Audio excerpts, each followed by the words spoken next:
Il s'agit juste de l'introduction de ce texte. Je le lis dans la version Summer. Mais déjà, des tas de thèmes qui vont être développés dans le reste de la lettre sont abordés. Je le lis.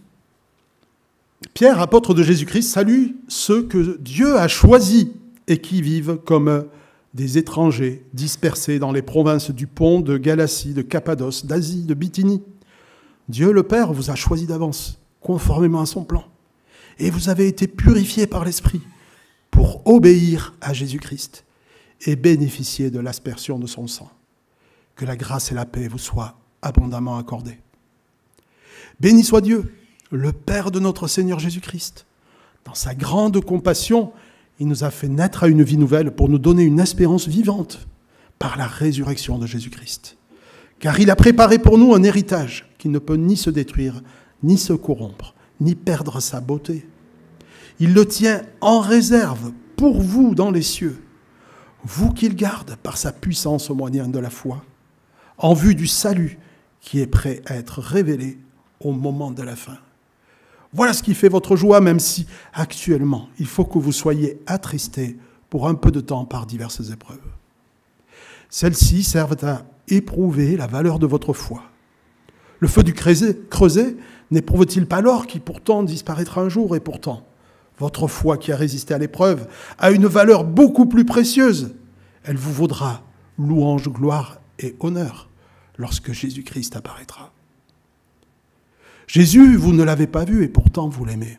Mais en plaçant votre confiance en lui, sans le voir encore, vous êtes remplis d'une joie glorieuse et inexprimable, car vous obtenez en retour votre salut qui est le but de votre foi. Ce salut a fait l'objet des recherches et des investigations des prophètes, qui ont annoncé d'avance la grâce qui vous était destinée. Ils cherchaient à découvrir à quelle époque et à quels événements se rapportaient les indications données par l'Esprit de Christ. Cet Esprit était en eux et annonçait à l'avance les souffrances du Messie et la gloire dont elles seraient suivies. Il leur fut révélé que le message dont ils étaient chargés n'était pas pour eux, mais pour vous. Et ce message vous a été communiqué maintenant par ceux qui vous ont annoncé la bonne nouvelle sous l'action de l'Esprit Saint envoyé du ciel. Les anges eux-mêmes ne se lassent pas de le découvrir.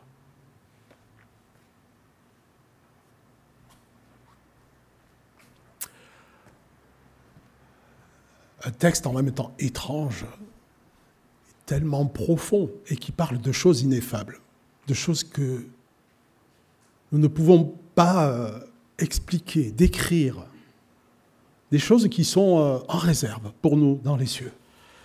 Dieu nous garde par la foi en vue du salut. Voilà. Dieu nous garde par la foi en vue du salut. On verra en 3 points que Dieu est l'auteur de notre salut. Mais il est aussi celui qui nous prépare au salut. Et Dieu, enfin, nous révèle son salut.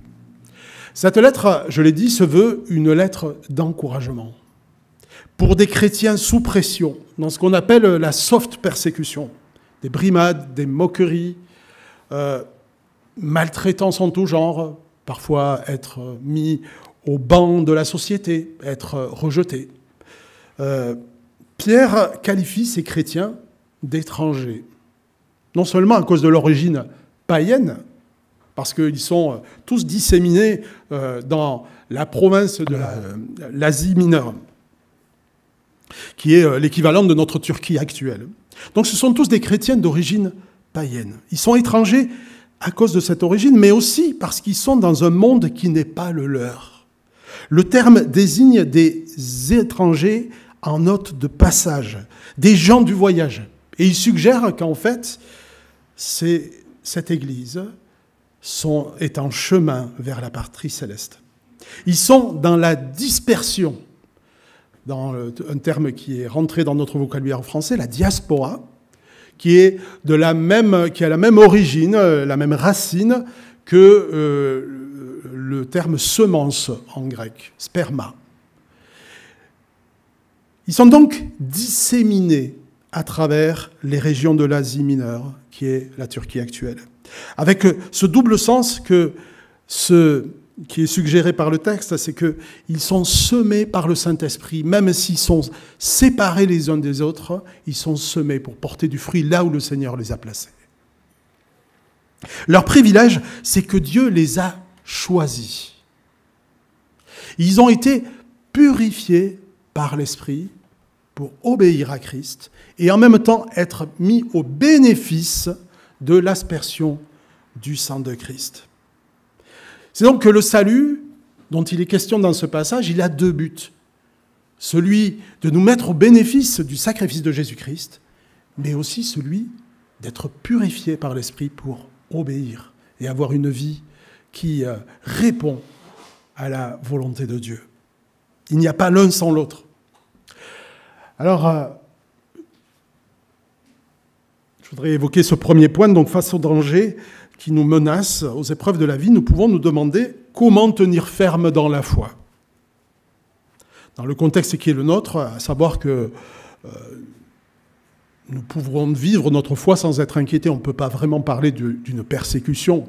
Même le soft persécution est peut-être un peu trop fort pour nous. Notre contexte est quand même celui d'une possibilité de vivre sa foi sans être inquiété. Mais la question de la persévérance est-elle sans rapport ici? Peut-être qu'elle ne s'exprime pas dans les mêmes termes. Vendredi, peut-être que nous puissions trouver... en tout cas, je trouvais cette illustration intéressante. Vendredi, je recevais un couple d'amis qui sont engagés auprès des chrétiens persécutés au Maroc. Ils nous disaient que pour beaucoup de musulmans, se convertir était synonyme de perdre l'emploi, être raillé, prendre des remarques, être mis à l'écart. Dans certains villages, les commerçants refusent de vous servir. Du coup, ils sont obligés de faire des kilomètres, sans avoir souvent de quoi se déplacer, pour pouvoir manger, pour pouvoir subsister. Certains, surtout les femmes, devaient faire face au danger d'être mises à mort. Dans ces conditions, il est tentant de se dire à quoi bon, et pourtant ils n'abandonnent pas. Ils n'abandonnent pas la foi parce qu'ils ne le peuvent pas, tout simplement. Pourquoi? Parce que l'appel de Dieu est irrésistible. C'est lui l'initiateur de notre salut. Et c'est le premier encouragement que nous trouvons dans ce texte. Cette lettre s'adresse d'abord à ceux que Dieu a choisis. Si on devait traduire littéralement, c'est « ils sont élus selon la prescience de Dieu ». Connus d'avance et en même temps choisis. C'est d'ailleurs les mêmes termes qui sont utilisés pour Jésus-Christ. Il a été connu d'avance et choisi pour mener à bien le plan parfait de Dieu pour sauver les hommes. Les païens auxquels s'adresse cette lettre ne sont pas le résultat d'un incident de parcours où ils sont tombés par hasard dans la marmite en étant petits. C'est tout d'abord qu'ils ont été choisis par Dieu. C'était dans son plan que des païens entrent dans le salut de Dieu. Dans sa grande compassion, verset 2, Dieu le Père vous a choisi d'avance conformément à son plan. Le plan se révèle à cette époque au travers d'une ouverture à la foi parmi les païens. Et c'est encore le cas aujourd'hui.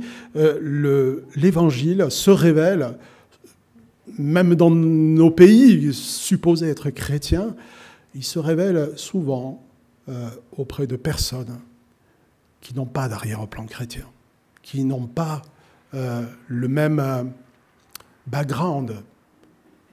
Il se révèle à des personnes qui sont même complètement opposées, voire d'une autre religion. Dieu ne se contente pas de choisir des personnes arbitrairement, mais le souci pastoral de Pierre ici, c'est de les conduire, à les encourager dans leurs épreuves. Autrement dit, si vous êtes croyant, ce n'est pas parce que vous l'avez choisi, mais c'est parce que Dieu vous a choisi. Dans sa grande compassion, verset 3, Dieu vous a fait naître à une vie nouvelle. pour vous donner une espérance vivante par la résurrection de Jésus-Christ. Littéralement, cette vie nouvelle, le terme est « il vous a réengendré », qui a donné en français « régénéré ». La Bible évoque à plusieurs reprises cette expérience d'un cœur changé de pierre en cœur de chair. Dans l'Ancienne Alliance, c'était annoncé en Ézéchiel 36. Jérémie parle d'une nouvelle alliance dans laquelle Dieu va implanter sa propre volonté dans le cœur de son peuple. Jésus parlera plus tard à Nicodème en lui disant « Il faut naître d'eau, c'est-à-dire d'esprit. Il faut naître d'en haut. Il faut naître de Dieu. » Le véritable peuple de Dieu est un peuple régénéré. Un peuple dont les aspirations profondes sont comblées et dont l'intelligence est renouvelée pour prendre plaisir en Dieu. La régénération réoriente notre être intérieur. Ce n'est pas une amélioration de notre cœur que Dieu opère. Il ne nous permet pas de garder l'ancien. Il veut mettre un nouveau. Il veut faire opérer une transplantation cardiaque. S'il est vrai qu'il y a une œuvre initiale dans laquelle Dieu opère cette transplantation cardiaque, il y a aussi un chemin dans lequel nous devons marcher. Et le verbe est conjugué au grec dans un temps qui n'existe pas en français, mais qui implique un processus continu.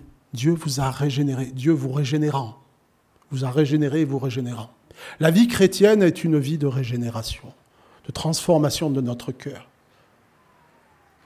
Tout cela est rendu possible, nous dit le texte, par la résurrection de Jésus-Christ. En quoi la résurrection de Jésus-Christ qui a eu lieu il y a 2000 ans peut permettre cela? Mais parce que Jésus est ressuscité, il est vivant. Et il est vivant et il a envoyé son esprit en nous pour mettre en pratique, mettre en œuvre cette régénération. Dieu est l'initiateur de notre salut. Mais je voudrais m'attarder sur la notion d'espérance vivante. Le texte au verset 3 nous dit « Il vous a fait naître une vie nouvelle pour vous donner une espérance vivante par la résurrection de Jésus-Christ. » L'espérance, c'est un sentiment qui fait entrevoir comme probable la réalisation d'un désir. Mais qu'est-ce que Pierre veut dire par une espérance vivante? Une espérance, c'est un sentiment. Je crois que notre monde nous fait miroiter un grand nombre d'espérances, mais qui sont mortes. Elles sont mortes parce qu'elles ne passeront pas ce monde. Les espérances de ce monde nous promettent monts et merveilles. Elles captivent nos cœurs au point de nous faire oublier qu'un jour, il nous faudra tous mourir et que ce que nous construisons ne nous aidera pas en face de cette nouveauté dans notre vie, qui intervient dans notre vie. Elles nous disent, ces espérances mortes, encore et encore. Elles nous demandent toujours plus de sacrifices, comme un drogué qui augmente ses doses. Et au final, elles nous précipitent dans la déception et le désespoir. Les espérances mortes ne passeront pas ce monde. L'espérance vivante, c'est précisément le contraire. La Bible nous dit que cette espérance ne trompe pas. Elle ne déçoit pas. Elle se réjouit de l'attente du royaume à venir.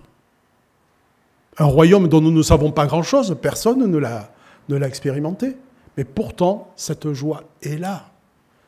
Et Pierre dit, vous êtes remplis de cette joie, même si pour un peu de temps, il vous faut passer par certaines épreuves. Le texte nous dit, car il a préparé pour nous un héritage qui ne peut ni se détruire, ni se corrompre, ni perdre sa beauté. Il le tient en réserve pour vous dans les cieux.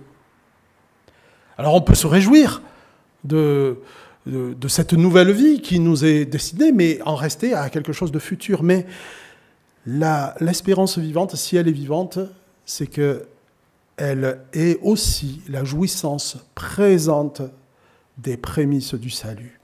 Elle comble vraiment nos cœurs. Elle nous pousse à vivre dès à présent avec notre vocation éternelle, qui est celle de servir et de glorifier Dieu. C'est pourquoi les enfants du royaume ne peuvent pas persévérer dans le péché. Sinon, c'est qu'ils ne sont pas régénérés et qu'ils n'ont pas vécu cette régénération. C'est pourquoi Pierre s'adresse à ceux qui ont été purifiés par l'Esprit pour obéir à Jésus-Christ. C'est pourquoi aussi des chrétiens persécutés n'ont pas d'autre choix que de persévérer, car ce serait trahir l'espérance vivante qui a été mise en eux. Et on ne peut pas aller à l'encontre de ce qu'il y a de plus important dans sa vie.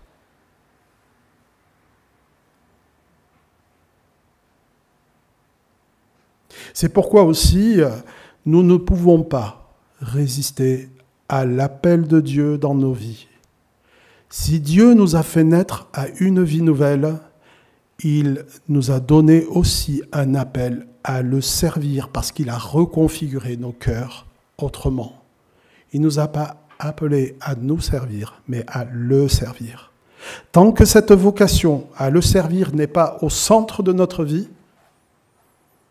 nous ne pouvons que vivre dans l'insatisfaction, si du moins nous avons été régénérés. Parce que l'espérance vivante que le Seigneur a mise dans notre cœur frappe toujours à la porte. Dieu nous donne assez de certitude pour que nous puissions vivre sans angoisse quant à l'issue de notre vie. Mais le Seigneur reconfigure aussi nos cœurs. Parce qu'il reconfigure nos cœurs, nous devrions toujours marcher comme s'il y avait une récompense à atteindre.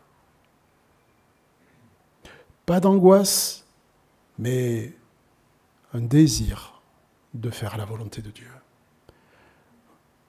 Voilà en partie, je pense, ce qu'est l'espérance vivante. Dieu est l'auteur de notre salut du début jusqu'à la fin. Et il nous régénère pour nous donner une espérance vivante. Je viens de parler d'un salut dont nous pouvons vivre les prémices dès à présent, mais la pleine réalisation de ce salut, elle est pour demain. Elle n'est pas encore révélée et elle ne le sera qu'au moment de la fin. On parle d'un salut qui est entre le déjà et le pas encore. Il est acquis à ceux qui ont accepté l'Évangile, mais c'est dans la marche quotidienne que la foi se révèle solide, faible ou sans contenu. Dieu n'est donc pas seulement l'initiateur de la foi, il est aussi celui qui la perfectionne. C'est pourquoi notre texte nous dit qu'il est important que Dieu vous garde par le moyen de la foi. Mais cette foi, elle n'est pas statique.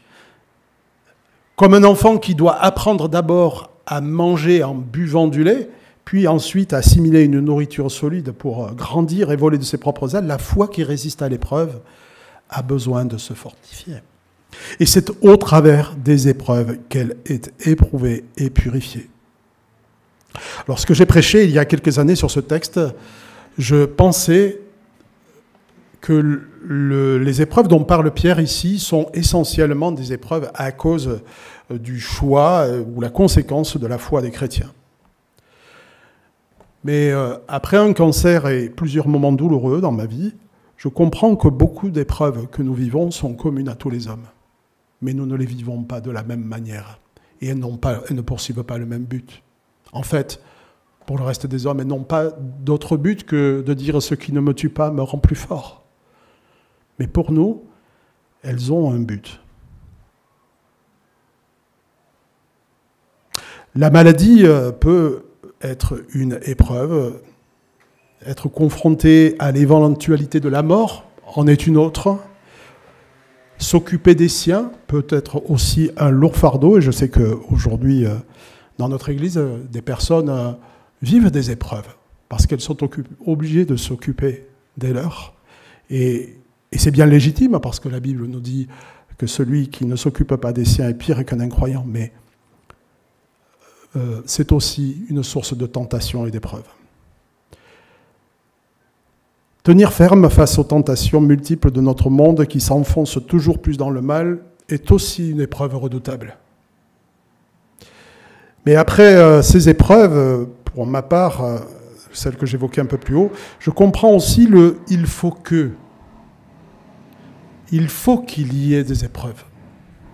Pourquoi faut-il que des épreuves nous arrivent ? Alors l'image de l'or purifié que le texte évoque est suffisamment parlante pour ne pas être paraphrasée. La foi que le Seigneur a initiée en nous reste encore marquée par le péché et elle a besoin d'être purifiée.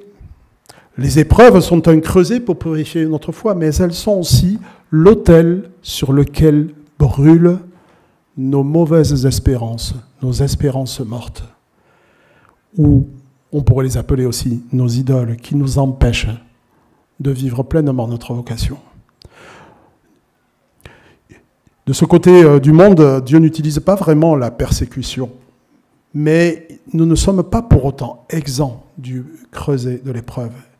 Et nous ne devons pas mépriser ce pour un peu de temps.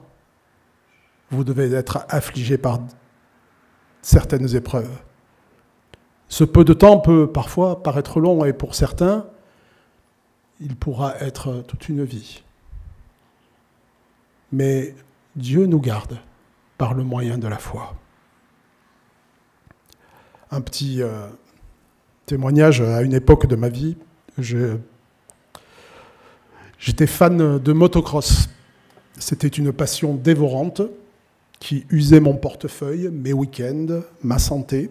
Je ne vivais que pour ça. Tous les week-ends, je les passais à l'entretien de la moto, l'entraînement, les courses. Et l'intensité de cette passion ne suffisait pas à éliminer une profonde insatisfaction parce que je connaissais le Seigneur déjà à cette époque.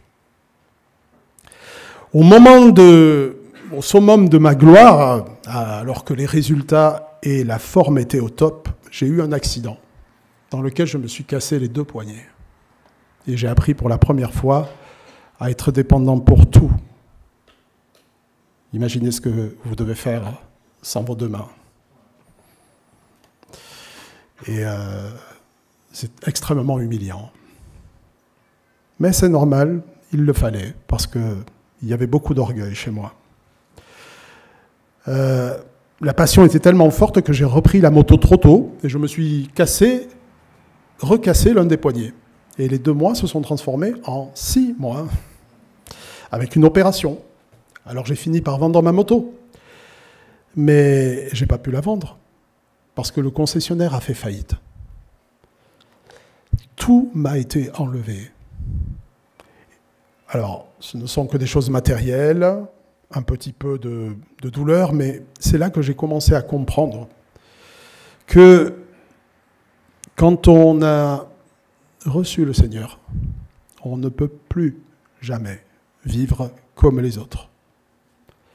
J'ai beaucoup lutté par la suite, et je vous raconterai peut-être un jour, avec du recul, ce qu'on apprend lorsque on est touché par un cancer. Certains le savent peut-être mieux que moi. J'ai beaucoup lutté parce que je ne voulais pas le suivre, mais le Seigneur nous rattrape toujours, surtout quand on est le sujet de prière de toute une église. Et c'était mon cas. Ne nous laissons pas décourager par les épreuves qui nous touchent, car c'est à cause de sa grande compassion que le Seigneur nous a fait naître une vie nouvelle. Mais c'est aussi avec la même compassion qu'il nous prépare pour le salut. Et il le fait au travers des épreuves. Une tentation dans l'épreuve, c'est de cultiver l'aigreur et de juger ceux qui ne passent pas par les mêmes épreuves. Et rappelons-nous le « il faut que ». Tous les enfants de Dieu passent un jour pour l'autre par le creuset de l'épreuve. N'oublions pas non plus que les épreuves d'aujourd'hui nous préparent pour demain, afin que la prochaine épreuve ne soit pas le tombeau de notre foi. Et puis notre texte évoque le jour du Seigneur où seront jugées nos œuvres. Et pour que le jugement ne tourne pas à notre confusion, voire à notre condamnation, il faut qu'il y ait des épreuves. Le salut est acquis, mais en même temps, il est en devenir. Nous passons par des épreuves justement parce que nous aurons part au salut. Dieu nous prépare pour le salut qui sera révélé à son retour. En lisant le texte de Jean 15 qu'a évoqué tout à l'heure Sandrine, j'ai pensé au verset juste avant, 15.3. tout sarment qui porte du fruit en moi, je le coupe afin qu'il porte plus de fruits. Les épreuves peuvent être tout simplement la preuve que Dieu veut nous faire porter encore plus de fruits. Alors les épreuves pour un temps sont un sujet de tristesse, la Bible n'en fait pas de mystère, mais parfois le peu de temps peut durer jusqu'à toute une vie. Et nous ne sommes pas tous égaux face aux épreuves. Et je ne me hasarderai pas à tenter d'expliquer pourquoi. Les raisons sont en Dieu. Mais j'aimerais terminer par ce dernier point qui se dégage, à mon avis, de ce texte. Pierre termine ce passage par un dernier encouragement qui pourrait se résumer ainsi. Au travers des épreuves, Dieu nous révèle son salut et il nous révèle Christ. Il y a des réalités que nous ne voyons pas encore, mais qui dépassent notre entendement. Par la foi, nous commençons à prendre plaisir en elles. Mais le Seigneur veut faire grandir ces réjouissances qui sont dans les lieux célestes et que nous ne pouvons pas aujourd'hui expérimenter. Il y a des réalités donc, qui dépassent notre entendement. Dans sa grâce, Dieu a révélé son plan à ceux qui le cherchaient et il se révèle toujours à ceux qui le cherchent. Les prophètes ont reçu des révélations, nous dit ce texte. Mais ils ont aussi effectué des recherches, c'est-à-dire qu'ils ont fait de la théologie. Ils ont lu les écrits des autres prophètes pour comprendre comment Dieu allait sauver les hommes. Et notre texte nous dit quelque chose qui est lourd de sens, c'est que l'Esprit de Christ était déjà en eux.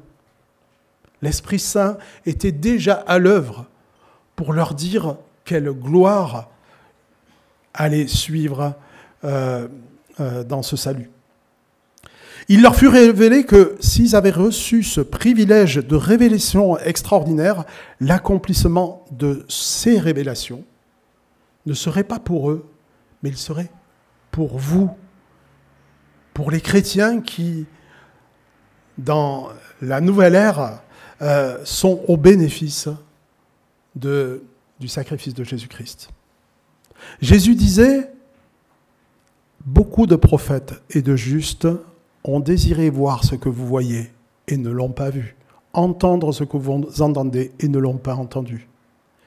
Les destinataires de cette lettre devaient se rappeler, et nous avec eux, que nous sommes ensemble les héritiers privilégiés du plan de salut qui s'est accompli lorsque Jésus-Christ est mort sur une croix. Il fut révélé à ces prophètes que Christ devrait souffrir pour notre salut.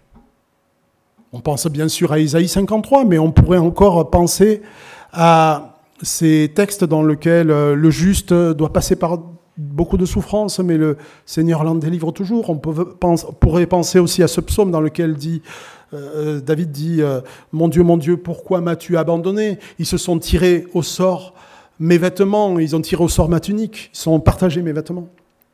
Tous ces textes annonçaient d'avance les souffrances de Christ. Et l'encouragement de Pierre ici, c'est que si vous avez part aux souffrances, aujourd'hui, en persévérant dans la foi, comme Christ, vous aurez aussi part à la gloire qui s'ensuivra. C'est aussi, l'Esprit de Christ était en eux et annoncé à l'avance, j'ai oublié de citer ce verset, c'est pour ça qu'il me manquait quelque chose. Il annonçait à l'avance les souffrances du Messie et la gloire dont elles seraient suivies. Si aujourd'hui nous avons part aux souffrances, nous aurons aussi part à la gloire. Il n'y a pas d'autre chemin. C'est aussi un encouragement pour nous. Si épreuve il y a aujourd'hui, gloire il y aura. Et la Bible parle clairement de gloire particulière pour ceux qui auront tenu ferme. Et elles seront différentes en raison de la vie que nous aurons menée ici-bas. Notre texte nous le rappelle aujourd'hui. Votre foi qui a résisté à l'épreuve a une valeur beaucoup plus précieuse que l'or, parce qu'elle vous vaudra louange, gloire et honneur au jour où Christ apparaîtra. On ne parle pas suffisamment des récompenses dans nos églises, et c'est une erreur qu'il faudra réparer un jour, mais c'est aussi un puissant encouragement pour nous aider à persévérer et à servir, même sous des vents contraires. Aujourd'hui, nous avons des questions. Mais demain, nous aurons les réponses. Et demain, et si nous n'avons pas les réponses, la gloire suffira à répondre à nos questions. Le plan de salut que Dieu nous a fait la grâce d'accomplir en nous, son Église, c'est quelque chose qui aujourd'hui reste caché à nos yeux.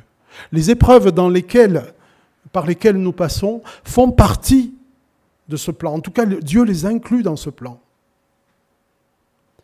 Par la foi, nous devons nous saisir aussi de ces réalités spirituelles. Nous devons nous rappeler que s'il existe un monde matériel, il existe aussi un monde spirituel. Que Dieu dans lequel nous ne pourrons rien voir. Pardon, je reformule ma phrase. Nous devons nous rappeler que s'il existe un monde matériel que Dieu a créé, il existe aussi un monde spirituel dans lequel nous ne pourrons rien voir sans que notre foi ne soit éprouvée. Les épreuves ont cette fonction de nous rendre sensibles ou d'affûter notre vision des réalités spirituelles qui sont en réserve dans les lieux célestes.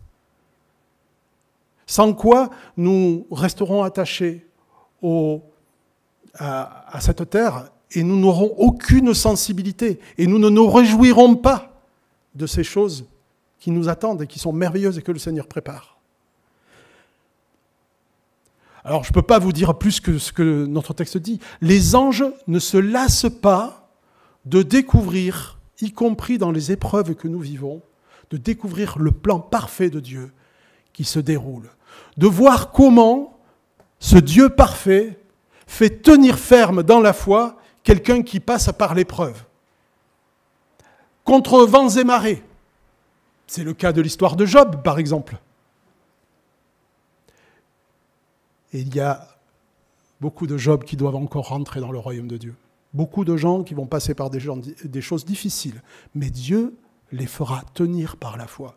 Et ça, c'est le plan merveilleux de Dieu, par lequel ils peuvent connaître Christ. Les anges le découvrent.